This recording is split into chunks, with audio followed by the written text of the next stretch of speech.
E aí pessoal, eu sou Osmar e está começando mais um História do Brasil. E hoje nós vamos dar continuidade aos nossos estudos sobre o período colonial e falaremos sobre o bandeirantismo. Nesta videoaula falaremos o que são estradas e bandeiras, tipos de bandeiras e as consequências do bandeirantismo.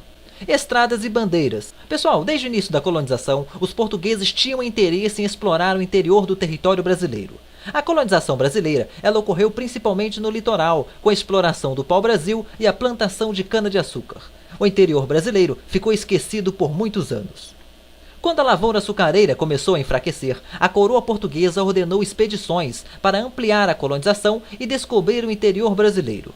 A partir do século XVII, começou a surgir as estradas e as bandeiras. Para quem não sabe, estradas eram expedições organizadas pelas autoridades portuguesas e as bandeiras eram expedições organizadas por particulares, por uma iniciativa privada, por assim dizer. E os bandeirantes eram os líderes dessas expedições. E elas tinham os seguintes objetivos: explorar o interior do Brasil, aprisionar os índios, destruir as comunidades quilombolas e procurar metais preciosos. Os bandeirantes saíam basicamente de São Paulo e iam a pé além da linha de Tordesilhas.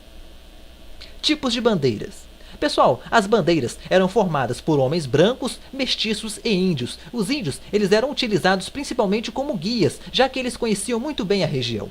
As expedições, elas eram classificadas de acordo com suas finalidades.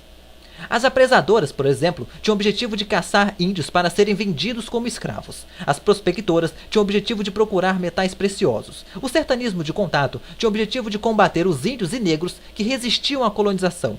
E as monções tinham o objetivo de levar por via fluvial, ou seja, pelos rios, remédios e alimentos para os grupos de mineradores. Pessoal, vale lembrar que a coroa portuguesa patrocinou as bandeiras que procuravam por ouro.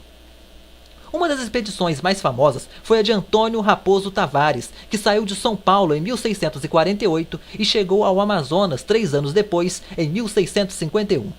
Outro bandeirante famoso foi Fernão Dias, que saiu de São Paulo em 1674 e foi em direção a Minas Gerais. Foi graças a Fernão Dias que descobriu naquela região grandes jazidas de ouro, e é por isso que Minas Gerais recebeu esse nome. Pessoal, nós temos aqui um mapa do Brasil. Nós temos aqui a região de São Paulo. Foi nessa região que partiu as principais expedições, porém não foi a única, como vocês podem notar.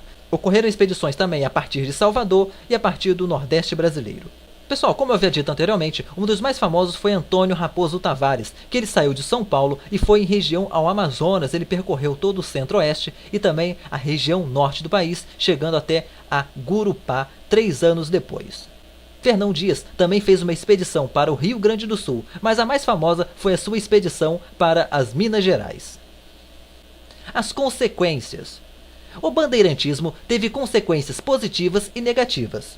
As principais consequências são o povoamento do interior do Brasil, a expansão territorial, o desenvolvimento do comércio e da pecuária, o aumento das mortes dos índios, e esta foi uma das consequências negativas do bandeirantismo, a descoberta de pedras preciosas e o início do ciclo da mineração graças à expedição de Fernão Dias, que chegou até a região da atual Minas Gerais.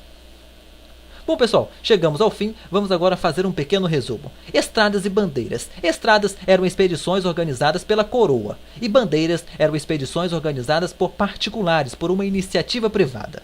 Elas surgiram principalmente pela necessidade da ampliação da colonização.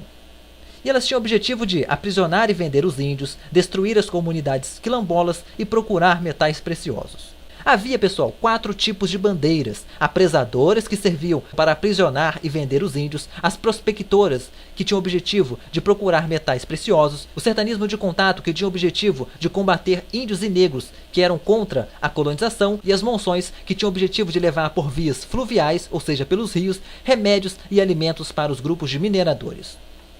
E como consequência, nós temos o povoamento do interior, a expansão territorial, o aumento das mortes dos índios, o desenvolvimento comercial e o ciclo da mineração. Bom pessoal, chegamos ao fim de nossa videoaula. Muito obrigado por assistirem o vídeo e não se esqueçam de se inscrever no nosso canal. Vejo vocês na nossa próxima História do Brasil. Até a próxima, tchau, tchau!